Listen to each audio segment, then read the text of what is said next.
am a junior in the hospitality major or whatever. And my name is Olivia Page, and I'm also a junior in hospitality. Yep. For our report, we chose Hilton. I grew up staying in Hilton hotels, so that's just a company I really respect. And yeah, we chose them for our report. One reason why I wanted to do Hilton Hotel is because I'm interning with them this summer down in St. Louis at Hilton, downtown at the ballpark, looking over, doing food and bev, looking over like Busch Stadium, all that. So that's one of the reasons why I wanted to get like more information about Hilton and what they're all about. Yes. So first, we're going to talk about kind of the history of Hilton and the overview, of the company. So Hilton is one of the fastest growing and most recognized names in the hospitality industry. They're also one of the largest. So what we found out is that they have over 4,900 properties, comprising over 800,000 rooms in 104 countries and territories. So they've been around for about 100 years and have established 14 different brands. Yep. And some of those brands include like the DoubleTree, Hampton, yeah, and places like that. So the first ever Hilton was opened in 1925 in Texas. So it's just a small little hotel that was bought off by Conrad Hilton. And throughout the years, Hilton has just been expanding into different cities. So then they moved to New York and brought the hotel in the Plaza. And then in the 1940s, they established their first international hotel in Puerto Rico. And just throughout the years, they've just been expanding. Like in the 1960s, they built a hotel just for women, and so that was just had like only rooms for women and just like different services just for the women. Let's see. We're looking at a report, by the way, just so you know. I know, I feel like I keep saying Anne. And then in the 1980s, they opened like more of the brand names hotels, like the Embassy and the Hampton Inn and the Homewood Inn Suites.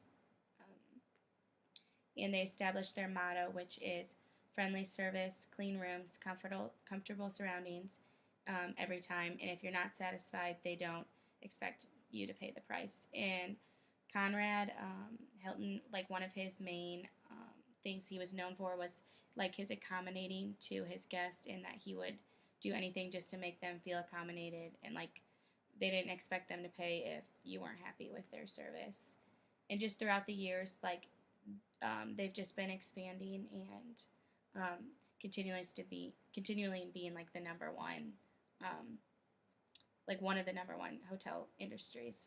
Yep, for sure. The next part of our report, we just kind of looked at the financial statements, so the balance sheet, the income statement, and the statement of cash flows. And from what we can tell, based on what we've learned in this class, they look pretty good. We compared so 2015 to 2016, and there were some changes throughout that we thought were kind of surprising.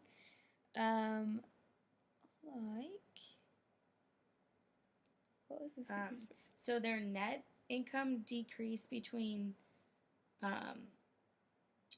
or increased between 2015 but 2014 and 2015, but between 2015 and 2016 it decreased a ton, which was interesting. That it like decreased around like $1,000, which was interesting. And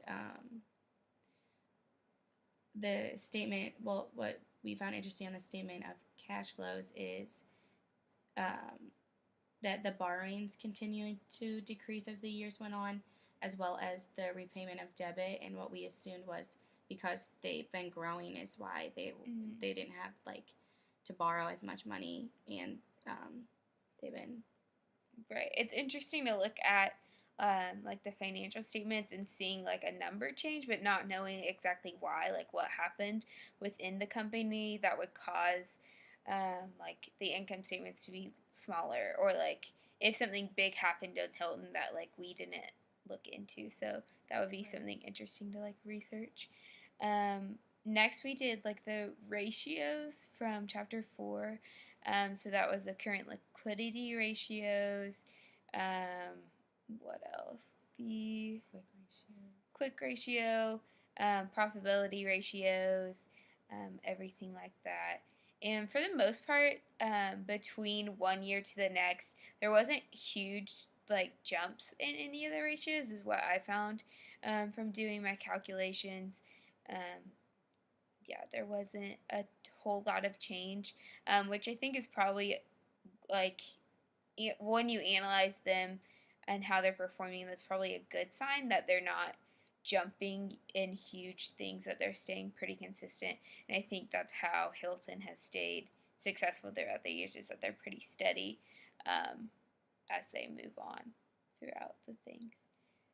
The next part was you chose manager, investor, or I think like company, but you chose a point of view to see how the company was performing, and we chose the manager's point of view, just based on like what we've learned in our hospitality classes. We know that a manager would not only just look at like how they're doing on earnings per share like an investor would, but look at all the statements, knowing that different calculations, different yield to different results. So, from a manager standpoint, just looking at our report as a whole, looking at the every financial statement, and even looking into like ADR and stuff like that, we would say that Hilton is performing pretty well. And I think the future for Hilton, I think they will always remain a successful company. I don't think anything would make that change. And I think I could see them like maybe they have 14 brands, but I could see it like becoming more in the future as well. Yeah. So yeah. So that's our report. Thanks for watching. Thank you. Bye.